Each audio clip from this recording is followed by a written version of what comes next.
नमस्कार, आप देख रहे हैं 4 PM बिहार और मैं हूं अभिषेक मिश्रा। देखिए, राजनीति भी गजब की चीज होती है। कई बार स्थिति और परिस्थिति ऐसी होती है कि जो आपके कट्टर सियासी दुश्मन होते हैं, जिनसे आपका 36 का आंकड़ा होता है राजनीति में, उनकी वजह से कई बार आपको बड़ा फायदा हो जाता है। नहीं चाहते हुए भी राजनीतिक दुश्मन आपका फायदा कर जाते हैं, आपको फायदा पहुंचा जाते हैं। सियासत के खेल में कई दिलचस्प परिस्थितियां सामने आती हैं। बड़ा मजेदार होता है राजनीति का खेल। और जब चुनाव का वक्त आता है तो एक दर्शक के तौर पर आप भी जानते हैं और एक पत्रकार के तौर पर हम भी जानते हैं कितने दिलचस्प खेल होते हैं बिहार की राजनीति में, देश की राजनीति में। खैर, हम बिहार पर बात कर रहे हैं तो बिहार की बात करेंगे। बिहार की राजनीति में तो और भी दिलचस्प खेल होते हैं। चलिए, पहेली नहीं बुझाएंगे। इस वीडियो में हम फिर चिराग पासवान और पशुपति पारस की बात करने वाले हैं। दोनों चाचा भतीजा हैं और इस वीडियो में हम हाजीपुर की बात करने वाले हैं। चिराग पासवान और पशुपति पारस के बीच जो सियासी जंग चल रही है वो भी आप जानते हैं, और हाजीपुर सीट को लेकर जो तनातनी की स्थिति है वो भी आप जानते हैं। लेकिन मैं बड़ी जिम्मेवारी के साथ कह रहा हूं और अपनी राजनीतिक समझ के आधार पर कह रहा हूं, चिराग पासवान के चाणक्य फेल हो जाएंगे। चिराग पासवान फेल हो जाएंगे। वो चाहे कितनी बड़ी सियासी चाल चल लें, वो चाहे कोई फैसला ले लें, वो चाहे भारतीय जनता पार्टी के कितने ही प्यारे दुलारे क्यों न हो, भला पशुपति पारस का ही होगा, फायदा पशुपति पारस का ही होगा। चिराग पासवान के किसी फैसले की वजह से नुकसान पशुपति पारस का नहीं होने जा रहा है। अब आप समझिए, इसको हम आपको बताते हैं। चिराग पासवान के बारे में क्या चर्चा है कि वो अपने चाचा पशुपति पारस को हाजीपुर से बेदखल करना चाहते हैं। चाचा भतीजे के बीच विरासत की जंग चल रही है। चाचा कहते हैं वो रामविलास पासवान के राजनीतिक उत्तराधिकारी हैं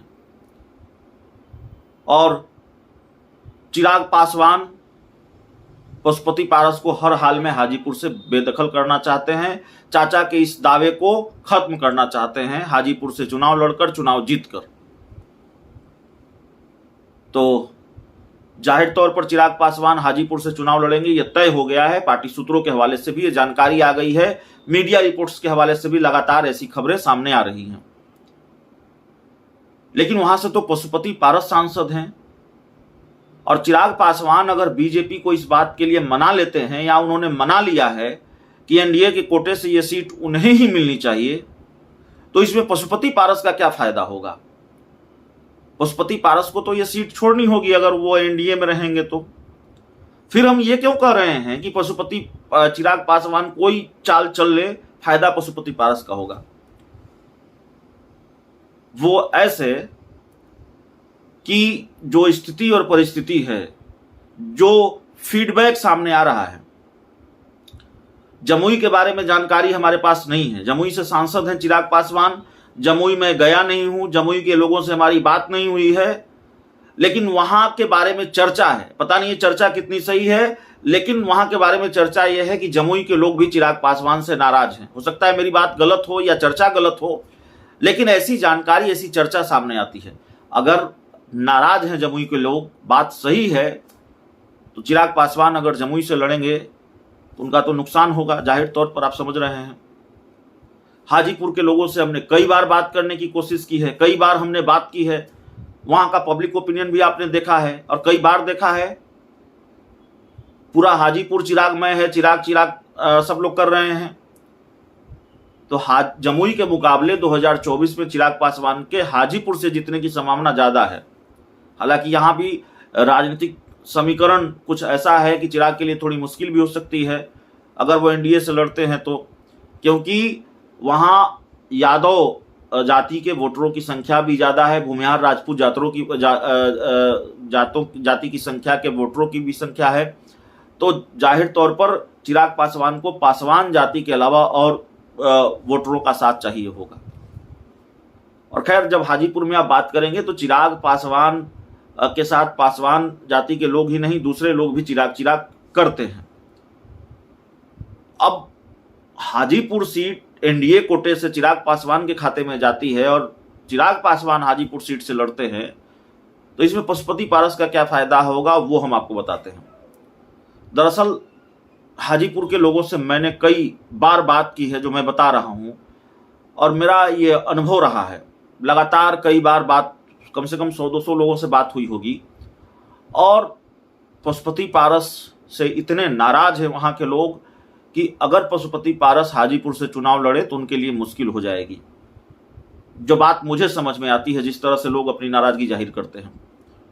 चिराग पासवान ने जिस तरह से प्रचारित किया है कि चाचा ने पार्टी तोड़ दी, परिवार तोड़ दिया, यह बात हाजीपुर के ज्यादातर लोगों के जेहन में घर कर गई है, और ये परसेप्शन भी पशुपति पारस को बहुत नुकसान पहुंचा सकता है। वहां के लोगों की शिकायत यह भी है कि पशुपति पारस आते नहीं हैं। हालांकि हाजीपुर के लिए कुछ काम भी किए हैं केंद्रीय मंत्री पशुपति पारस ने, वहां मंत्रालय का दफ्तर खोला है, और इधर कुछ महीनों में तो हाजीपुर में काफी सक्रिय हैं। लेकिन फिर भी पता नहीं, वहां के लोगों से जब मैंने बात की तो कई लोगों ने यह भी शिकायत की कि वो आते नहीं हैं, उनको जानता नहीं हूं, उनको तो वोट दिया था चिराग पासवान के नाम पर, रामविलास पासवान के नाम पर। अब ऐसी स्थिति परिस्थिति में और कुछ ही महीनों में पशुपति पारस ये स्थिति और परिस्थिति सुधार लेंगे, लोगों की नाराजगी दूर कर देंगे, ये बड़ा मुश्किल काम होता है लोकसभा के चुनाव में। तो बीजेपी के नाम पर भी अगर वोट मिलना है, और दूसरी बीजेपी के नाम पर भी अगर वोट मिलना है, लेकिन जिस तरह की नाराजगी है, ऐसा लगता है बीजेपी के नाम पर भी वोट नहीं मिलेगा पशुपति पारस को। तो हाजीपुर सीट उनके लिए मुश्किल है। मैं बस इतना कह रहा हूं, हाजीपुर सीट पशुपति पारस के लिए मुश्किल है। दूसरी बात यह है कि अगर चिराग पासवान को यह सीट नहीं मिली और पशुपति पारस के खाते में हाजीपुर की सीट चली गई, तो चिराग पासवान एनडीए में रहकर भी पशुपति पारस को हराने के लिए हर कोशिश करेंगे, पूरी ताकत लगा देंगे, और शायद कामयाब भी हो जाएं।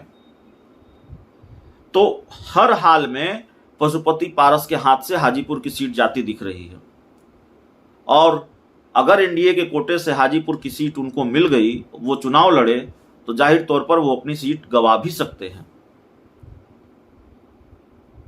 अगर उन्हें दूसरी जगह चुनाव लड़ने का मौका मिला, तो कम से कम दूसरी जगह यह तो बात है कि भारतीय जनता पार्टी के नाम पर कुछ भला हो जाए, और कम से कम दूसरी जगह जहां से वो लड़ेंगे, हाजीपुर में जो नाराजगी पशुपति पारस के खिलाफ है, वैसी नाराजगी तो दूसरी जगह नहीं होगी, इसका भी उन्हें फायदा मिल सकता है।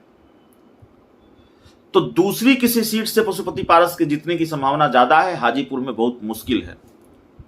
तो चिराग पासवान की वजह से ही सही, अगर पशुपति पारस को दूसरी किसी सीट से चुनाव लड़ना पड़ा, तो इसमें पशुपति पारस का भला ही होगा, इसमें कोई नुकसान नहीं होगा मेरी समझ से। यह भले की बात है पशुपति पारस के लिए, और उनकी जीत की संभावना, कम से कम उनकी सांसद ही बच जाएगी।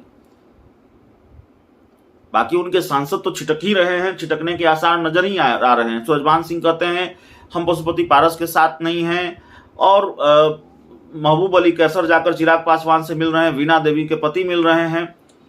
तो ये सब स्थिति परिस्थिति है। तो इन तमाम राजनीतिक मुश्किलों के बावजूद अगर पशुपति पारस किसी दूसरी सीट से चुनाव लड़ते हैं, तो शायद वो सीट निकाल सकते हैं, और जितना जोखिम हाजीपुर सीट पर है उनके लड़ने से, उतना जोखिम उनको दूसरी किसी सीट पर नहीं है, यहां खतरा ज्यादा है। तो जाहिर तौर पर अगर चिराग पासवान हाजीपुर से चुनाव लड़ते हैं, तो यह पशुपति पारस के लिए भी एक तरह से अच्छी बात है। तो यही हम समझाने की कोशिश कर रहे हैं कि चिराग पासवान के चाणक्य फेल हो जाएंगे, चिराग पासवान फेल हो जाएंगे, भला पशुपति पारस का होगा, चिराग का भी भला होगा। हाजीपुर सीट अगर चिराग पासवान जीत जाते हैं, तो जाहिर तौर पर हाजीपुर सीट तो स्वर्गीय रामविलास पासवान की सीट रही है, और एक तरह से जो उनका राजनीतिक वारिस होगा पशुपति पारस जिस आधार पर दावा करते हैं कि उन्होंने मुझे हाजीपुर की सीट लड़ने के लिए दी थी, तब वहां से चिराग पासवान जीत जाते हैं तो पशुपति पारस का यह दावा खारिज हो जाएगा। तो कई चीजें हैं, बड़ा उलझा हुआ पेच है हाजीपुर सीट को लेकर, बहुत कुछ उलझा हुआ है, बहुत कुछ सस्पेंस है। लेकिन एक गणित जो मुझे समझ में आता है वो मैंने आपके सामने रखा है। हाजीपुर मुश्किल है और चाहे अनचाहे अगर पशुपति पारस को हाजीपुर सीट से हटना पड़ा, वो सीट छोड़नी पड़ी, तो उनके लिए फायदे का ही सौदा होगा, नुकसान का सौदा नहीं होगा। बहुत बहुत धन्यवाद।